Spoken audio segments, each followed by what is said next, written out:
It started like any other day in the small, quiet town I had grown to love. My 6-year-old son, Lucas, had just come home from school, running through the door with his backpack bouncing on his shoulders. He had that look in his eyes, the same one he always got when he was about to tell me some outlandish story. He'd been known to say some odd things now and then, but nothing ever that alarming. "Mom," he said, his voice shaky. "My old mommy tried to burn me." I froze, staring at him, wondering if I had heard him right. "What did you say?" I asked, trying to keep my voice calm, though something in my gut twisted. "My old mommy. She tried to burn me," he repeated, his eyes wide as if the memory was something he couldn't shake. I thought it was just a weird story, something he'd dreamed up in his imagination. He had an active mind, after all, constantly inventing wild stories about monsters under the bed and dragons hiding in the basement.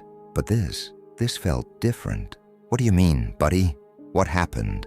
He tilted his head, his face scrunching as if he were trying to remember details. "I was in a green bedroom," he said, "and Loki was there, my dog, and she locked me in the bathroom. Then the fire started outside." My stomach churned. I chalked it up to a nightmare, maybe something from a movie or TV show he had seen. I didn't want to make a big deal out of it, but Lucas wasn't done. He kept repeating parts of the story. The green bedroom, Loki, the dog that I didn't recognize, and the bathroom. "Why did she lock you in the bathroom?" I asked, though I could barely get the words out. His little face was so earnest, so innocent, and yet his words were chilling. "I don't know," Lucas said softly. "I don't know why she did that, but she wasn't nice to me. She wanted me to burn. I don't want to go back there." My mind raced. I tried to push the thought away. Maybe he was just recalling some old memory, a half-forgotten dream, but I couldn't shake the cold shiver that crept up my spine. Later that evening, as Lucas fell asleep on the couch, I couldn't stop thinking about what he had said. The images in my mind kept swirling. An old house, a bathroom, a fire. What if it wasn't just a story? What if somehow he had remembered something he shouldn't have? I had to know. So I did what any concerned mother would do. I Googled it. I typed in the name of the street Lucas had mentioned during our conversation earlier, the one I'd never heard of, but which he seemed to recall so vividly. As the results loaded, my heart sank into my stomach. The first link that popped up was a local news article from 10 years ago. The headline hit me like a punch to the chest. "Fire claims life of young boy in locked bathroom. Family's tragic loss." My hands shook as I clicked the link. The article described a house fire that had taken place in a small home on the very street Lucas had mentioned. The fire had broken out late at night, trapping a young boy in a bathroom. His family had been unable to escape, and the boy had died in the flames. The details of the fire were horrifying. The house had been engulfed in flames so quickly that the boy's family didn't have time to escape. According to reports, the boy's body had been found inside a locked bathroom, his small hands pressed against the door as if he had been trying to get out. But what struck me the most wasn't the tragedy itself. It was the name of the child. The boy's name was Lucas Riley. I sat there staring at the screen, numb. I couldn't believe it. It couldn't be a coincidence. How was it possible that my son, who had never even heard of that street before, could have known so much about the fire, the green bedroom, and the dog named Loki? My head swam with 1,000 questions. Was it possible that Lucas, my Lucas, had lived another life, a life that ended in tragedy and fire? Or was I just grasping at straws, making connections where none existed? It was then that I remembered something else he had said that day. That was me, but I got born again with you. I couldn't wrap my mind around it. My son had never been the type to come up with such wild ideas. Yet here he was, describing a life he had no business knowing anything about. Over the next few days, Lucas continued to talk about his old mommy. He told me about the green bedroom, the locked bathroom, and how his old mother was angry and cruel, but he never spoke about how the fire started. He would only say, "I'm not supposed to remember," and every time I asked, he would shake his head, as if the memories were too painful to access. I tried to reach out to the fire department, the local authorities, but they wouldn't give me any answers. There was no record of any surviving relatives for the boy who had died in that fire. It seemed as though the story had faded into the background of the town's history. There were no surviving family members to speak to, no one left to answer questions, but I couldn't let it go. I kept digging, reaching out to anyone who might know something. I even went to the address of the burned-down house, hoping to find some clue, some explanation for what was happening. When I stood outside the charred remains of the house, I felt a strange chill. The air was thick, heavy with the weight of something unspeakable. The windows, once shattered, were now covered in grime, and the door, which had been burned beyond recognition, stood ajar. I pushed it open, the creaking sound echoing in the silence. Inside, the house was a wreck. The walls scorched black, the floorboards warped and cracked. But as I walked through the remnants of what was once a home, I felt something, a presence. It wasn't until I reached the bathroom that I understood. The bathroom door had been completely blackened by the fire, but there was something about it, something that pulled me in. I reached for the knob, my fingers trembling. When I twisted it open, I gasped. There, in the middle of the room, was a faded, broken mirror. The glass was cracked, but the reflection was clear. In the mirror, I saw a face, a little boy's face. I froze. It was Lucas, but it wasn't my Lucas. It was the boy from the fire, the boy who had died in the flames. And then before I could react, the face smiled. It wasn't the innocent smile of a child. It was something darker, something more sinister. That was the moment I knew for sure. Lucas wasn't just remembering the past. He had come back. But the question still haunted me. Why? Why had he been sent back? What had happened to his old family? And most terrifying of all, who or what was trying to keep him from being free? I turned to leave, but as I did, I heard a voice, faint but unmistakable. "Help me, Mommy. She's still here." The hair on the back of my neck stood on end, and for the first time in my life, I was terrified for my son.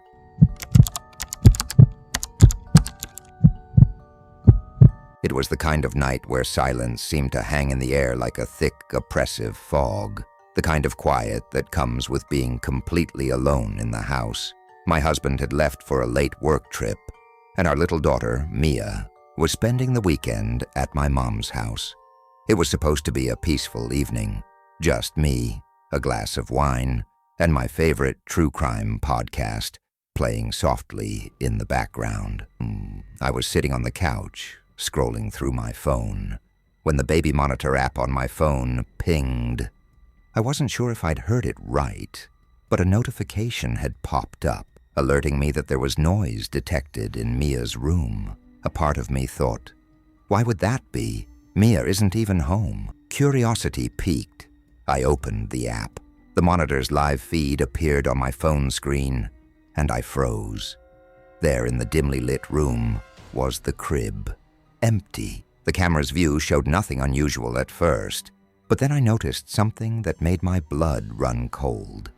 The crib was gently rocking, as though someone had just left it. And then I heard it, crying, Mia's crying. At first I thought it might be some glitch, some technical issue. After all, it was just a baby monitor, right? But the sound was unmistakable. It was Mia's voice. It was the exact pitch of her cry, high-pitched, desperate, as if she was calling for me, asking me to come and comfort her. I stared at the screen, my heart pounding in my chest. What the hell? I thought. Mia's not even here. I immediately clicked to record the footage, just in case I was losing my mind. The crib continued to rock, the cries growing louder and more frantic.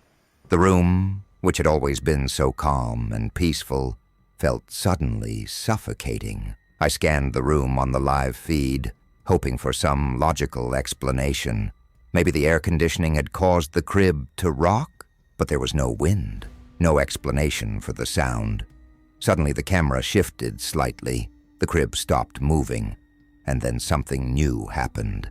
I saw the shadows, movement, coming from the corner of the room, just near the closet.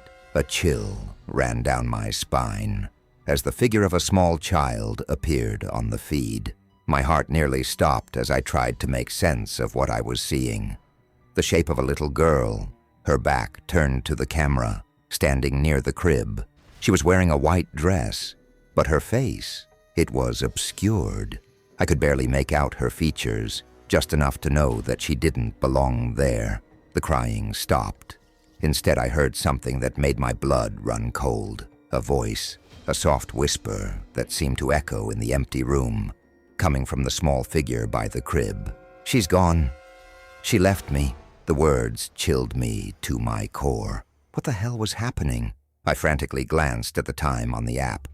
It was past midnight, way too late for any logical explanation. I tapped my phone to refresh the feed, but the image froze, and the app crashed. I restarted it, but when the camera finally loaded again, the feed was blank. The screen was entirely black. I stared at my phone, my mind racing, trying to figure out if I had imagined everything. But then the baby monitor pinged again. This time, there was no crying, only silence. The feed was still black, but the monitor continued to alert me of noise detected. I checked my settings, but everything was normal. I could feel my breath catching in my chest, panic creeping up on me. I had to be dreaming, I told myself. It had to be a nightmare. I rubbed my eyes, trying to shake the fear away. But that voice, it wouldn't leave me. "Mommy!" I slammed my phone down on the coffee table, my heart racing. I couldn't breathe, couldn't think clearly. Something was wrong. The room around me seemed to grow darker, colder. I stood up, pacing the floor, trying to make sense of what had just happened. I checked the time again. It was too late for anyone to be playing tricks on me, I thought. I pulled myself together and decided to drive to my mom's house just to get some air. Maybe seeing Mia's happy face would settle my nerves. The car ride was quiet, but my mind raced. I kept replaying the events of the last half hour, trying to find a rational explanation. A glitch in the system, maybe. Or some bizarre coincidence. My hands trembled on the steering wheel, but I pressed on, telling myself I was just overreacting. When I finally pulled into my mom's driveway, I got out of the car and walked to the front door, knocking softly. The door creaked open, and my mom stood there, smiling. "Hey, sweetie, what's going on?" I need to see Mia," I said, my voice trembling. "She's already asleep, but you can check on her," my mom replied, holding the door open for me. I walked down the hallway to Mia's bedroom, the familiar comfort of my mom's house, soothing me a little. But as soon as I entered the room, my heart skipped a beat. Mia was fast asleep in her bed, her face peaceful. The room was quiet, no cries, no voices. I exhaled, trying to calm my nerves. It had all been some kind of mistake, I reasoned. But then as I leaned down to kiss her forehead, Mia stirred. Her eyes fluttered open, and she blinked up at me. I couldn't stop the question that slipped out. "Mia, were you crying earlier?" "In your crib." She stared at me for a moment, her small face unreadable. Then she slowly sat up, looking over at the baby monitor on the dresser. "That wasn't me, Mommy," she said quietly, her voice uncharacteristically serious for a child of 4. "That's Ashi." She cried because her mommy left her behind. She told me not to sleep in her crib anymore. I froze. Ashi. I'd never heard her mention anyone named Ashi before.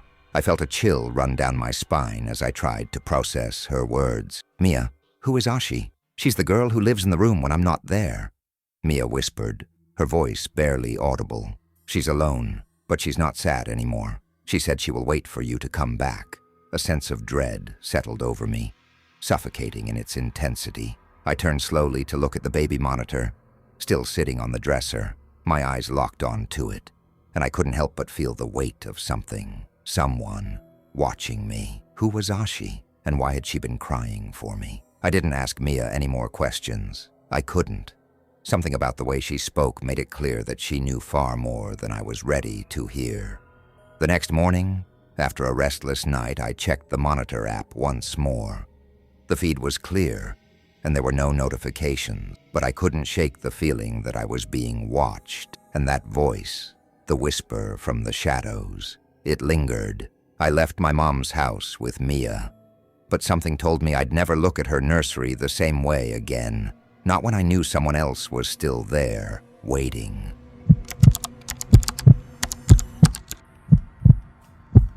When we moved into the old Victorian house, I was filled with excitement. It was the perfect home for my family, large enough for my daughter, Lily, to run around in, and full of charm with its creaky wooden floors and tall, elegant windows. But I should have known something was wrong the moment I stepped into the attic. The attic was dusty, dimly lit by a single flickering bulb. The air had that musty, forgotten smell of old things left behind. As we began unpacking boxes, Lily, who was only 7, wandered off into the farthest corner of the attic. Her laughter echoed from the dark, followed by a series of thuds. "Mom, come here. I found something," she called eagerly. I wiped my brow, sweat mingling with the dust in the air, and moved toward her voice. Lily was kneeling next to an old chest that looked like it hadn't been opened in decades. The chest was adorned with faded floral designs, its wood scratched and splintered. She pulled the lid open with surprising ease, revealing an old doll. The doll was odd, too odd, even for me. Its glass eyes were wide and shiny, but there was something unsettling about them. The yellow dress it wore was tattered at the edges, and the doll's porcelain face had a cracked smile, as though it had seen better days, but was still holding on to a piece of its former charm. "Can I keep it, Mom?" Lily's voice broke through my hesitation. She was already clutching the doll to her chest, her wide eyes glinting with excitement. I didn't want to ruin the moment for her. She was so happy, and the doll, despite its unsettling appearance, seemed harmless. "Sure, honey, you can keep it." Lily named the doll Dolly, and from that moment on, she carried it everywhere. Dinner, bed, even outside when she played. It became her constant companion, and in some twisted way, I couldn't bring myself to throw it out, even though a nagging feeling in the pit of my stomach told me something wasn't right. It started small, little things that didn't seem significant at first. I would find Dolly in places I didn't remember leaving her. First it was on the stairs, then in the kitchen, once even on my pillow, as if she had been placed there deliberately. I chalked it up to Lily moving her around, forgetting where she had left her. But then it kept happening. One evening, after I had put Lily to bed, I went into the living room to unwind. As I turned to face the hallway, something caught my eye. Dolly was sitting in the middle of the hallway, her glass eyes staring directly at me. I hadn't left her there. In fact, I hadn't seen her at all that day. My heart skipped a beat.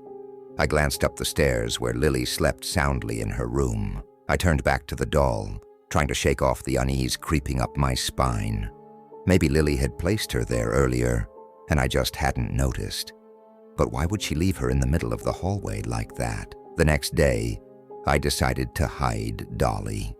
I figured if she was just a toy that Lily had grown attached to, maybe the best way to stop her from showing up in random places was to put her away. So I took Dolly and tucked her at the back of the attic chest, deep beneath some old blankets. That night, as I was reading in bed, I heard a soft creak from the hallway.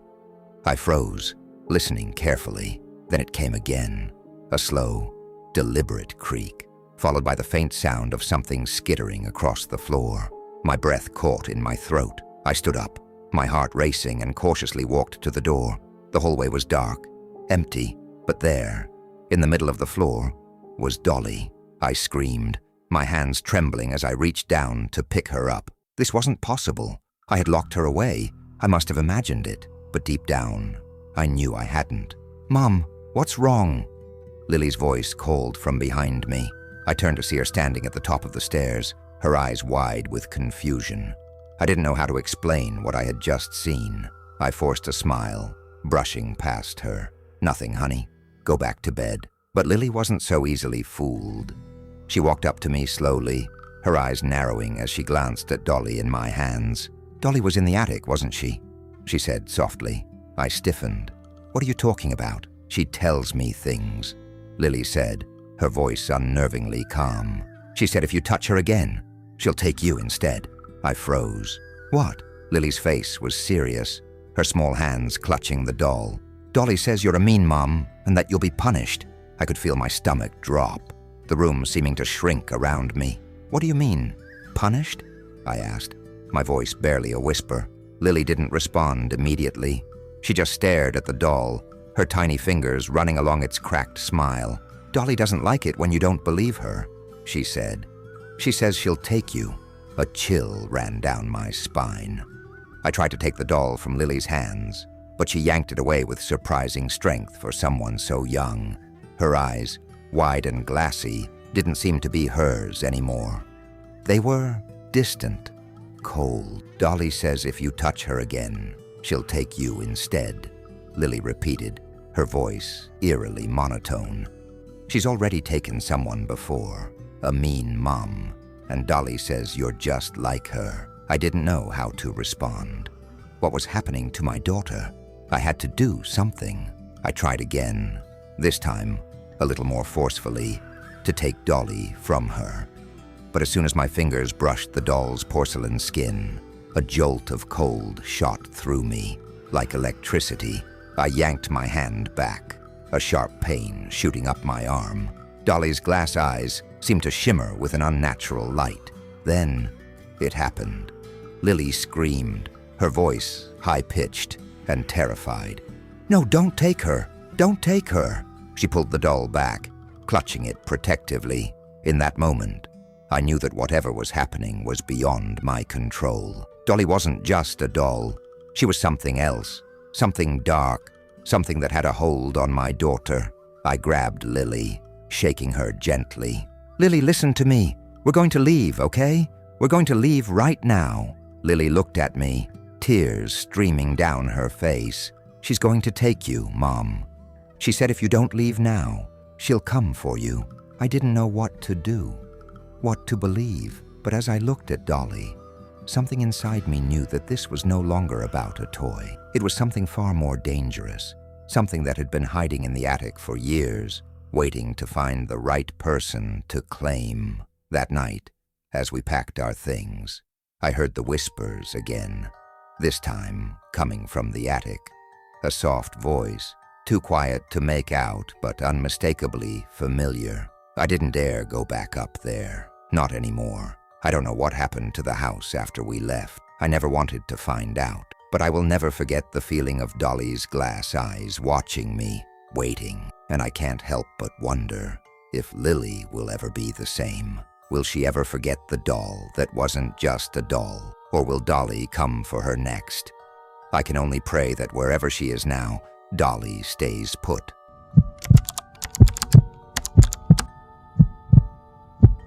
When I think about how it all started, I can't help but feel a gnawing dread. It seemed harmless at first, just a curious quirk we thought we could laugh about with friends. But that laugh turned into something else, something darker, something we wish we could have undone before it was too late. It began with our daughter, Lily, who was only 3 years old at the time. She was a sweet, quiet child, the kind who loved to tell long, rambling stories that never quite made sense. But every night, she'd babble away in her sleep. We found it charming, even amusing.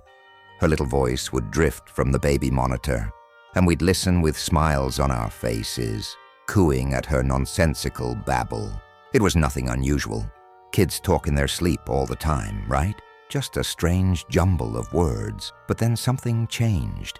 It wasn't just random mumblings anymore. One night, around the time she turned 4, I noticed a pattern. It was subtle at first, but the more I listened, the more it struck me. The phrases she spoke had a rhythm to them, a cadence. They almost sounded like a chant, repeated, deliberate, and strangely melodic. I couldn't make out the words, but it sounded like a language I didn't recognize. Curiosity got the better of me, and I set up a recorder by her crib. Maybe it was just my imagination, but I felt an odd pull to understand what she was saying.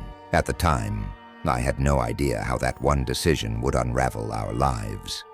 The first night I played back the recording, I didn't think much of it. There were the familiar babblings, the soft murmurs, and then something else. It was almost like a whisper, faint but distinct, and it wasn't English. It wasn't any language I could identify. I assumed it was just a trick of the sound, a random jumble of noise from a child's subconscious mind. But the next night I recorded again, and again.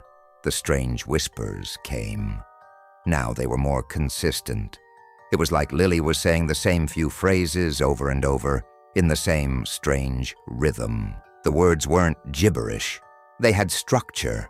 They were deliberate, almost formal. I began to feel the hairs on the back of my neck stand up as I listened. I couldn't ignore it anymore. The fear was slowly creeping in, settling deep in my bones. It was just too unsettling, too unnatural. In the days that followed, I reached out to Claire, a linguist friend who had always fascinated me with her ability to decipher and understand obscure dialects. If anyone could help me, it was her. I shared the recordings with her, hoping she would just brush it off, offering an explanation like sleep patterns or dream states. But Claire's reaction wasn't what I expected. Her face paled as she listened to the recordings, her brows furrowing in concentration. "I've never heard anything like this," she said, her voice barely above a whisper. "This is ancient, very old, a forgotten dialect, one that's not spoken anymore. It's not just any language. These phrases are structured, ritualistic." I felt a chill crawl down my spine. "What do you mean, ritualistic?" Her fingers trembled slightly as she paused the recording, her eyes wide with something I couldn't quite place. "This is disturbing. The words she's saying, they're tied to an ancient sacrificial ritual, one that's said to occur under the light of a blood moon. It was believed that the ones who spoke this language were vessels. They called it the reawakening, a rebirth, a resurrection." My heart pounded in my chest. What does that mean? Is it dangerous?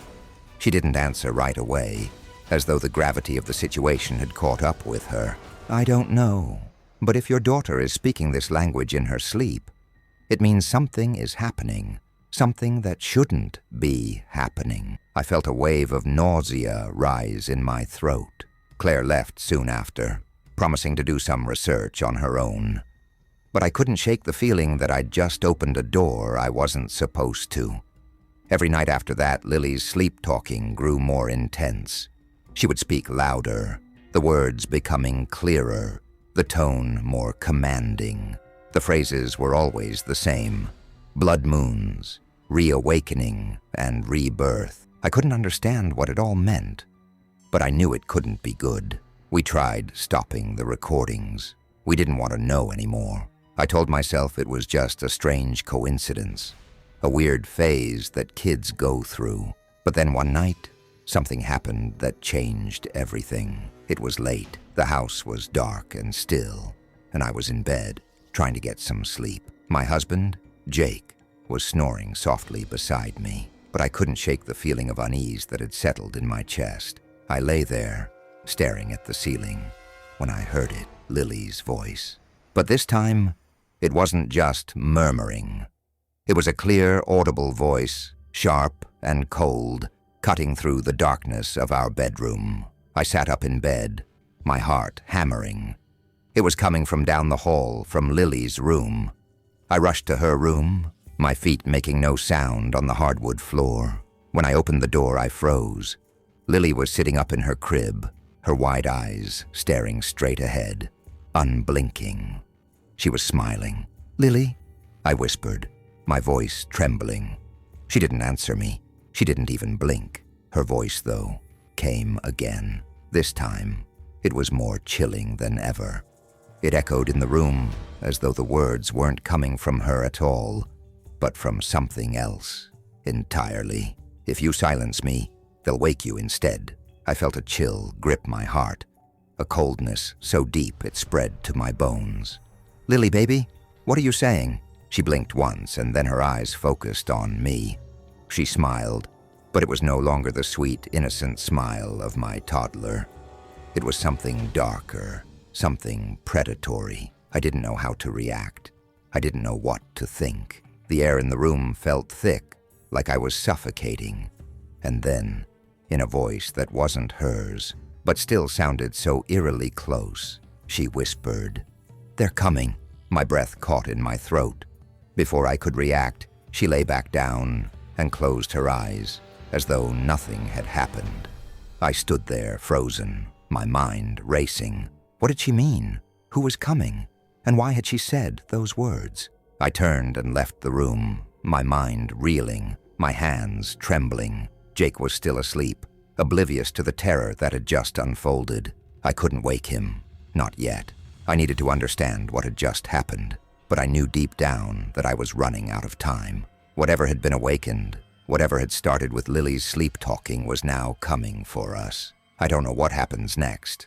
I don't know if we can stop it, but I do know this. Something ancient is stirring, and it's far from over. The recording stopped after that night, but I haven't been able to erase the words Lily spoke, the chilling warning that echoes in my mind every night when I close my eyes. They're coming, and I fear, with every passing second, that I might not be able to stop them.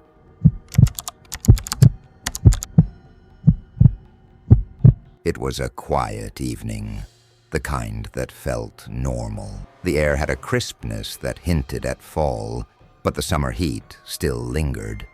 We were sitting in the living room, a typical evening for our family.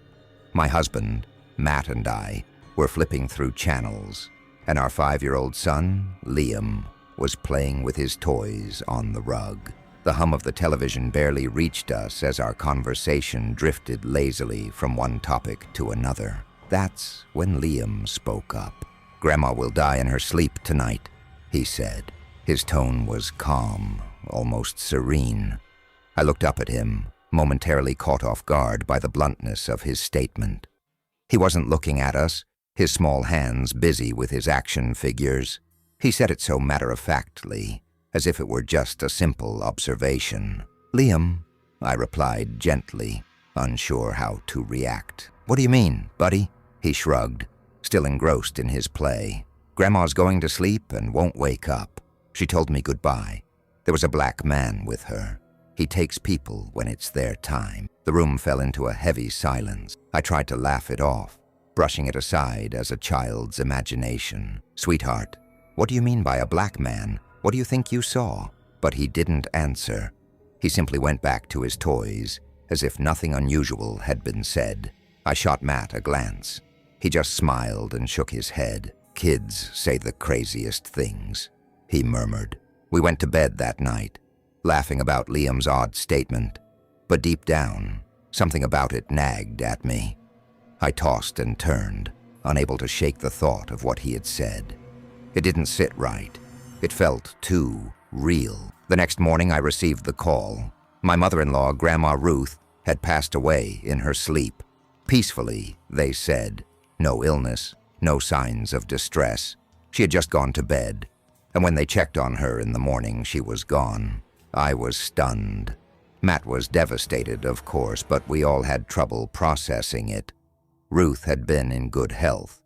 We never expected her to pass so suddenly, especially so peacefully. There had been no warning, no foreboding signs. I felt a cold chill sweep through me as I thought back to Liam's words the night before. My thoughts were a blur, and the weight of the situation felt heavier than it should have. Still, I pushed the feeling down and chalked it up to coincidence. Kids say strange things, right? But as the days passed, it became clear that something was different about Liam. He began to make more predictions, and each one came true. A few days after Grandma Ruth's funeral, Liam told me, "Aunt Maria is going to break her leg. She'll be in the hospital soon." I brushed it off. But the next week, Aunt Maria slipped on the icy sidewalk outside her house and fractured her leg. It wasn't a coincidence. It was impossible to ignore. Then there was the time he said, "Uncle David is going to be sick soon. He'll be in bed for a week." Sure enough, Uncle David came down with the flu, and he was bedridden for days. By this point, Matt and I were both unsettled. We couldn't explain it away anymore. I tried to question Liam about it, but he never seemed bothered by his predictions. He would simply say, "I saw it, Mommy. They told me."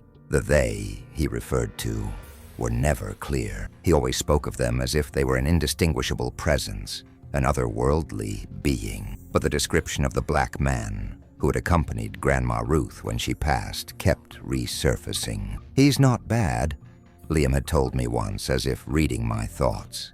"He just comes when it's time." But as unsettling as it was, we couldn't stop it. The predictions kept happening, and then came the drawing. It was an afternoon like any other when Liam sat down with his crayons and started sketching on a piece of paper. He was quiet, intensely focused, and when he finished, he handed me the drawing. It was our house, but there was something wrong with it. The house was burning. The flames were roaring, licking at the walls and windows, the smoke swirling upward. But what really struck me was the date written beneath the drawing in Liam's childlike handwriting, January 19th. I felt my heart stop in my chest. "Liam," I asked, my voice trembling, "what is this?" "That's our house," he said simply, pointing to the flames. "It's going to burn down. It will happen on January 19th. I felt my breath catch in my throat. A cold sweat broke out across my skin.